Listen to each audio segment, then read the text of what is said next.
I of course like to jump right in because I feel like a lot of the really fun conversation happens right when we first connect. And uh, Oh, sure.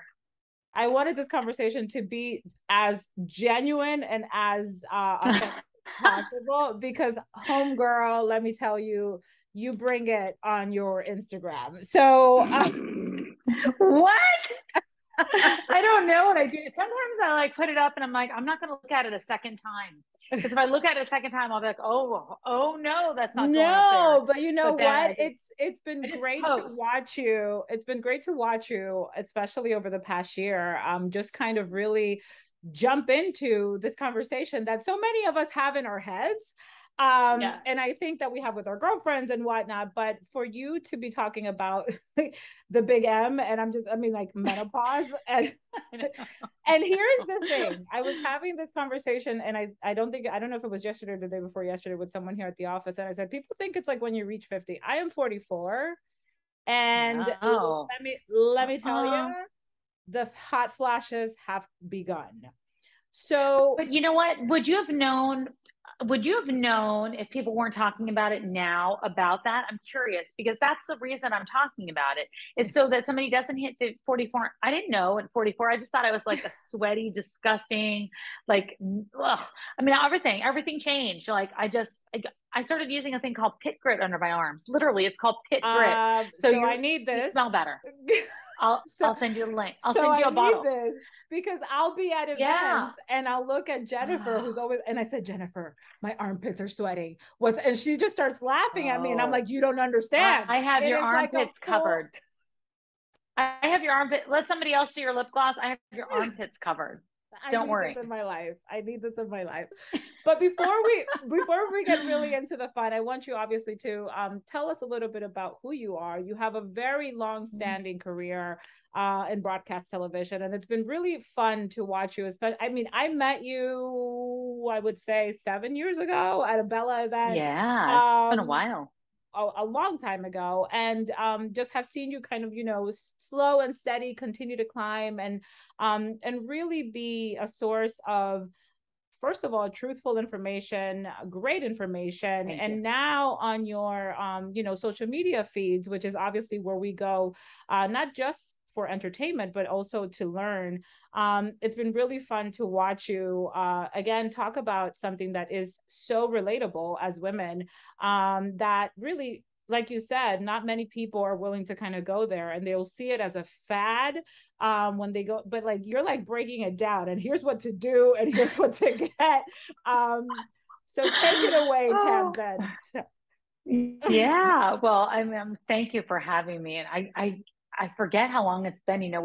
We've known each other for a long time. We've seen each Yes. other, I mean, look at you, look what you've done with Bella. And just, I get so proud every time I see you on a red carpet, Thank or I'm you. looking at you in the magazine, or seeing you on social, or seeing you on Yeah. the air. So, Yeah. kudos to you. And I love lifting women up, and it's just so important. But, I've been in journalism for, coming on 3 decades. It's hard to believe that. I've been in New York for a number of them. I've been the evening anchor at WPIX since 2012, and I was doing the mornings before that, and I do the 4, the 5, and the 6 p.m. and the 10 p.m. newscast. So I hope I keep New York informed. It's my community, it's your community, Yeah. but while I was on the air, I was going through a lot of things that real women go through. And I tried to hide them, quite honestly. I tried to still be the 28-year-old that got on television that people first saw, and then it wasn't working. Yeah. And it's funny, I remember, I got some comments like, cover up your knees as you're getting older. You shouldn't show your elbows. You have arm fat under here. And I thought, oh my God. So, so I guess I just started to be a little bit honest about it. I had an incident doing the news one night, and I had a severe hot flash, heart palpitations, and thought I was going to pass out on the air. And I got off the set, I went to the bathroom, collapsed on the floor. I had two great male coworkers that, helped me out to get home, and, were really genuinely concerned. Like, they didn't know what was going on. They didn't know if I was having a heart attack, Yeah. I didn't know what was going on. And I did a lot of research to kind of figure it all out. I lost my mom when she was 51 years old, the age I am now. She went through a surgical menopause, medically induced menopause, due to breast cancer and mastectomy, double mastectomy, chemotherapy. So I didn't see her go through these stages, right, of life. And it turns out that my menopause started a little bit earlier. Probably around the same time hers did, I guess now, but I don't know. But anyways, I felt like it was really important. I don't have children of my own. I felt like it was important to start talking about it to people who are coming up behind me, people who are 40 years old or 35 years old. Like, menopause can start at all different ages. The average age in the US is 51, but it can start at all ages. And I think it's Yeah. important that we as women don't think there's something wrong with us, that we understand this is not a disease, this is a transition, and that we're not invisible at this age. And that was really an important part of this, like, more so than just menopause. It was a part of saying to women, like, hey, I see you, and you're not invisible because you've turned 50 years old, and your best years are not behind you, and you're not sexy anymore. And so it was important for me to remind myself, and Yeah. important for me to tell women. And Yeah. so that's kind of where my mission, both on and off the air, has taken me. I've written a couple of books. Yeah. Well, my most recent one about divorce, and Yeah. this next one about menopause and midlife. So yeah, so I'm excited about About that. And divorce, but I was going to point out that you tied the knot not too long ago I as did, well, and yeah, it's at 50. something, yeah, at 50. And a lot of the times I hear women, good for her, or how brave, or oh my god, she caught one. But I'd like to believe, at least I know that's what I know of you, that number one, it was by choice, Oh, because at this sure. as it should be. And He made also, me do it.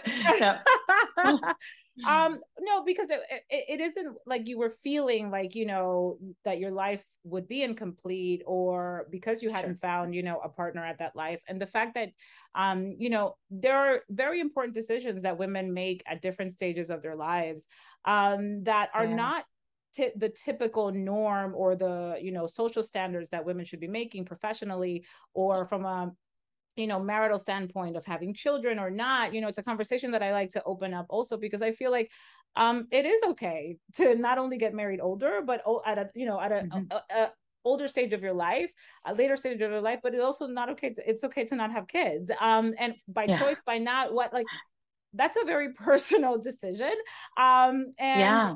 and it's okay, and it's not something. And trust me, because I have kids, and let me tell you, that whole fable of you will feel complete as a woman is complete BS. I just added like 10 more years to my life counting each kid. um but that brings I'm available for babysitting, but that's it. I will tell you, you would actually enjoy my children. They're actually great, funny kids with other people, not with me. But that's kind of Yeah. how it goes. But I'd love for you to speak on a little bit, the fact, because you talk about it on your social media. Getting married at 50 is something that still can happen for many women. Yeah. And I feel like that's something that is super important for other women to hear. Like, it's okay. You're not gonna, Yeah. if by choice, you know.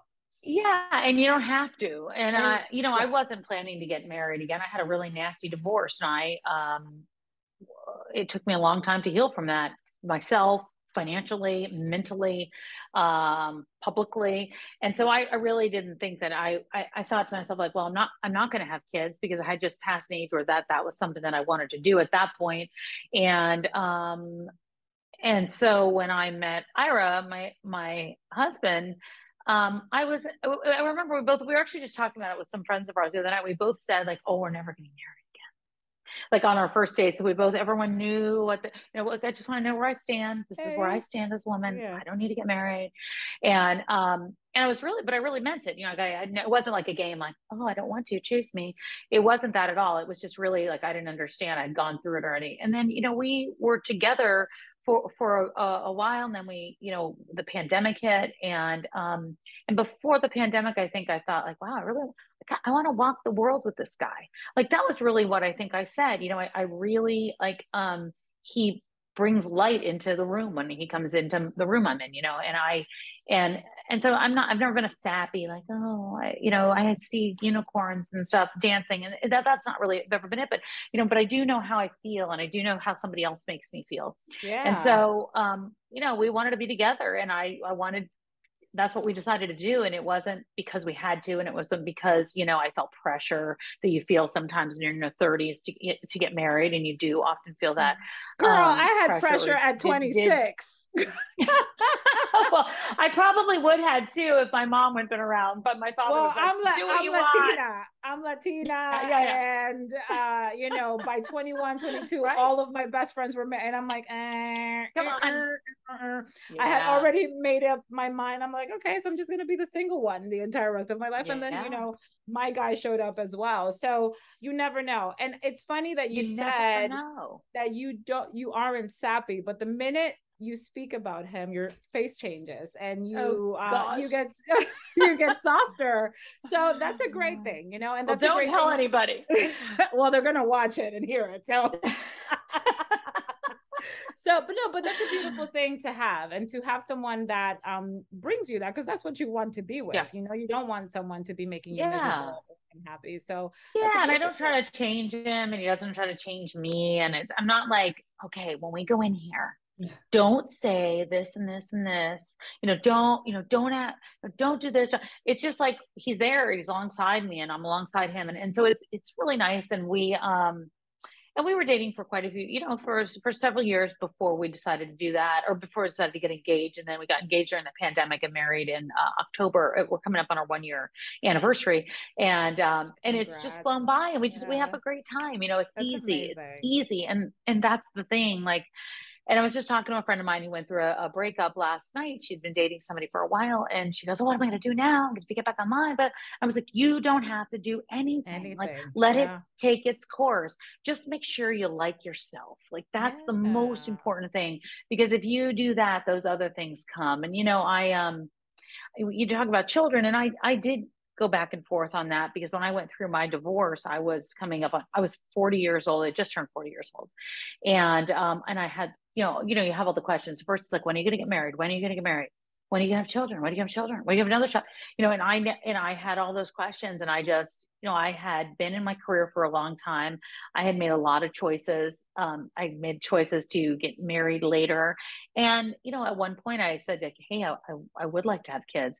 And it just, we wound up going through the divorce, and it was just not, it was just not the right time. Like, I think I'll get pregnant and go through a divorce. It just wasn't the right. And so and I don't guess there ever is a right time, but once I went through that and healed from the divorce, it wound up that, I wasn't in that place. Then I actually went into having a lot of problems, endometrium polyps and some different issues, to where, I don't even know what would have happened.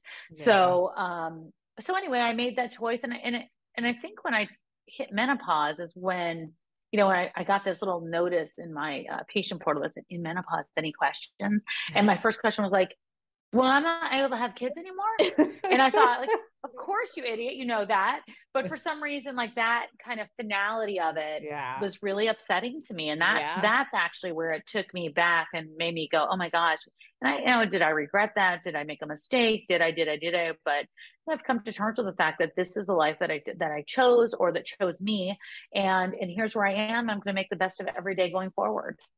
Well, you do it with a lot of grace, and a lot of Oh, thank you. authenticity, and know that you have many women who are watching you and applauding you as you go along through it, because we need more of that, and to see just the realness. I want to go back to, you doing your research with regards to menopause, and, to anyone who may be listening or Sure. watching this, we obviously know better to go to the doctor, but some signs are so subtle that you don't need you tend to ignore them until then they get worse, right? And then you think there's something really wrong with Yeah. you, and then it turns out it's like, oh, it's welcome to menopause, boo. Here you go, plus Right. XYZ. Here you go. You're on the floor of the bathroom.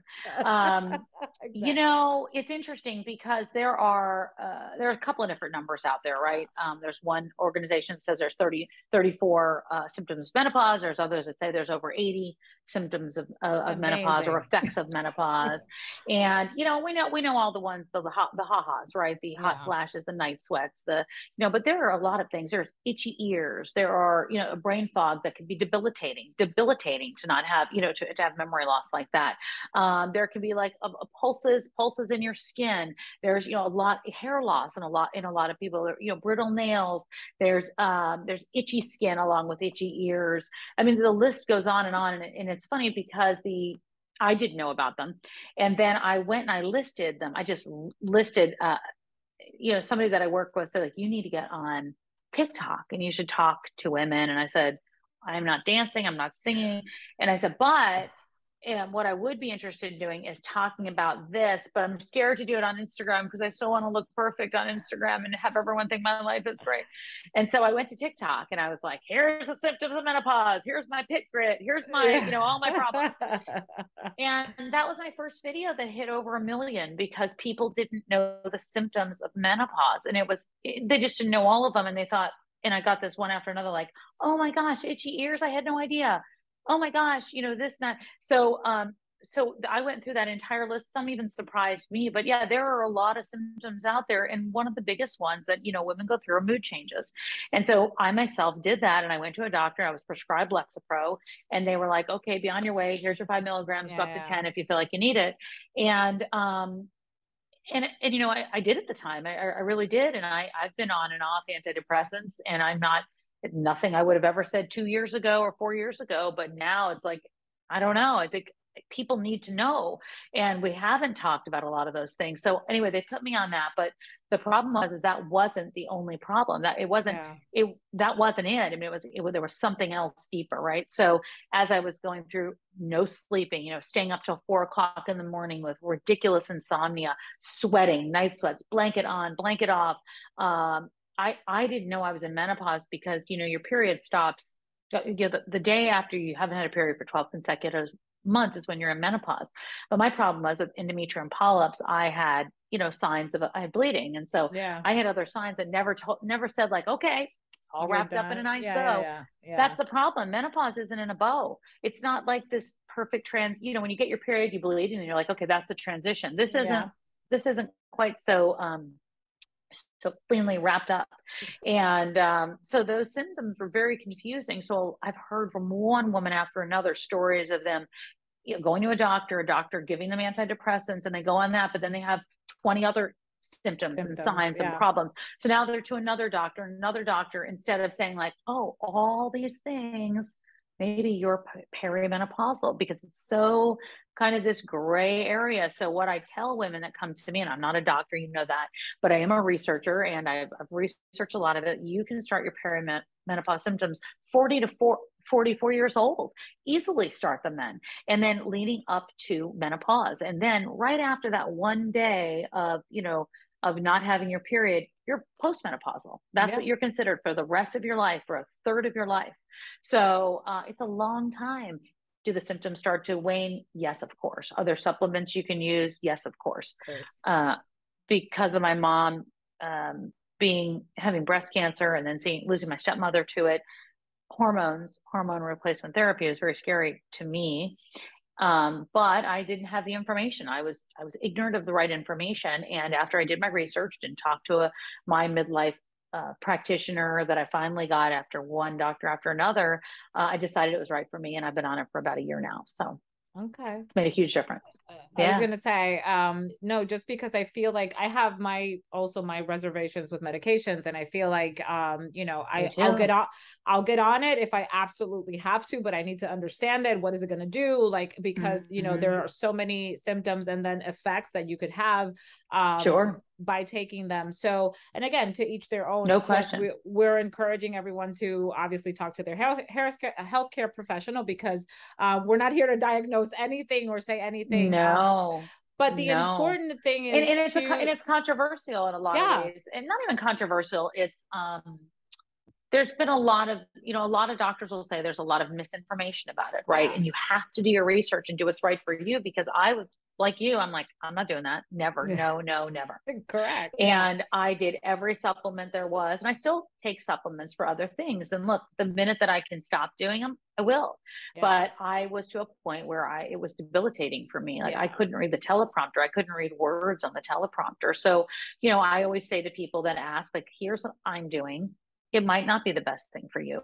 Yeah. Something else might be better, but just know what your options are, because there's a lot more new research being done since that original study in 2002. No, 100%. And it's like, I can't help but share, I had been suffering with migraine headaches since probably around the age of 13. And I had Oh, been on wow. medication on and off and on and off, and treatments and yoga and do this and do that and flip your head over. And, Mm-hmm. migraines that would literally put me in bed for 2 to 3 days, like really, really Sure. debilitating headaches. And it wasn't until I actually went to a doctor, they did a CAT scan, they put me on this medication, that I would be talking to people and I knew who I was talking to, but I couldn't utter their name. Like I couldn't say their name Mm-hmm. out loud. So then, of course, aside from the headache, I thought I was losing my mind. So I said, wait, there has to be an alternative. There has to be something better. I can't keep doing Sure. this to myself. I talk to people every day, and the fact that I can't even remember their name while I'm talking to them, that's kind of scary. Isn't that scary? Mm-hmm. And it turned out that my headaches were linked to food and dairy. Wow. It all came down to dairy. And the minute that I eliminated dairy from my diet, um, not only did the migraine headaches go away, but so many other symptoms, bloating, That's inflammation, like fascinating. all of these other things. So when people tell me, oh, you've been through this health journey, and yes, I've gotten some things, some nips and tucks here and there, but diet was what overall did it for Oh, me. And huge. I, And in this space too, yeah, huge. Very, yeah. very huge when it comes to this, like caffeine. And, I still drink caffeine I just was because gonna I say, love girl, it. don't mess with my coffee. Do not mess with my coffee. Um, but there are some things that I've had to eliminate, and I've done a lot of trial and error, and I've spent a lot of time in the kitchen. I've spent a lot of time with what I can and can't do. And, weight gain is a huge part of this. And Yeah, and it was a struggle for me. It yeah. really was a struggle for me at the back end of my 40s. And, I've since learned what I can and can't do, what works for me, what doesn't work for me. I can't eat like I did when I was 25 years old. I can't go have, late night food and drink and then be like, hey, I'm ready to work out at 7 a.m. It just doesn't work anymore. Does It not doesn't work happen. anymore. But Yeah. diet and exercise, and not to sound trivial, but those are the two biggest parts of this. And if you have to tackle anything first, and you can, those are the two. Less because of weight loss and more because of how it makes you feel mentally. And I think that 100%. that's what's important. Yeah, 100%. Well, I can tell you this from someone on the outside looking in. You are doing incredible things for not just Thank you. yourself, but know that what you're doing, and as you're putting it out, you're inspiring so many other women to begin to ask questions, right? Because that's the hope, right? The minute that you put this information out there, and that you put yourself out in a vulnerable position like you have. I've seen you without makeup. I've seen you just woken up. I've seen you just after you worked out. But that's, you're showing Come on us into my bathroom. all the facets of who you are. And I think that people have this misconception that, you are a TV personality, you are someone who are, that you're for some some way, shape, or form, you're not human to a certain extent, but you are, and you are a real person, with real side effects and armpit sweat and all of those beautiful things that come with having menopause, and you're willing to be open and sharing it and to inspire others, because that's what I know that for me, what it has done for me to begin to ask myself, okay, so I have Thank felt you. that, does that look like this? Let me do a little research, and next time when I go to the doctor, let me ask these questions, and that's really the hope, and know that it's being well received. So I appreciate it, and I know that many other It women means so much. do as well. Thank you. What is next for you aside from sharing more armpit sweat miracles on Instagram and TikTok? Well, I'm going to send you the link to Pit Grit. Yeah. I don't know. I'm in the process right now working on a documentary about menopause, and just to answer a lot of those questions, because I think that is, that's how I know how to tell stories, right? It's Yeah. just what I've done my whole life. And it's how Yeah. I know how to tell, not documentaries, but telling stories. And so I'm working on that, and I'm excited about it because you know what I'm excited about, because I really understand why I'm doing it. I Yeah. don't get up every day and go, why am I doing this again? Like, I absolutely know why. And I really want to answer a lot of these questions that I get, because it's hard sometimes to answer them one at a time, even though I try to. And TikTok's been a tremendous resource for me to hear people's questions too. It's been really great, because then I'm not just speaking, news, oftentimes you're like speaking out to people, like you're talking to them. This allows me to talk with them. Yeah. And social media has allowed that to happen with news as well, which is nice. And so I'm working on that. I'm working on a book, and then I'll see what's next. I really this space is something that is the other part of my life, right? It's my real life. It's like who I am before I go get into my anchor dress and talk to New York. And so I feel like I'm at a place where I feel very lucky, but I also feel like I'm happy to be able to talk to these women and maybe make any little bit of change. And especially, as I said earlier, younger women that are coming up, so they don't feel confused. Maybe they didn't have a mother to talk to about it. Maybe their mother just didn't talk to them about it. Maybe their mother, like mine, went through a surgical and a medical menopause. So whoever they are, that's who I'd like to be able to speak to, so they don't feel like they're running around trying to chase answers like I did. That's wonderful and Yeah. commendable and beautiful. And let me tell you, Thanks. everything you're doing, girl, it's working. You look fabulous, not just on Thank air, but you. in Back person at as you. well. Thank you. And it's so Back much at so, you. well, we got to do what we got to do. But we do it, right? Because we know Yes, better. yes, And that's the thing, yes. because when you know better, you do better. So I appreciate your time with us today, and I know that this will help so many other women. Again, just like I would say, if I could just plant the tinge of just like asking or getting curious about your own health, Yeah. then you've done your Yes. job. So that's It amazing. is, it is everything. It is everything. And you're going to see more research on women's health come to the forefront, because that is the mission. And I'm excited to be part of that movement. Amazing. Thank you so much, Tamsen. Thank you.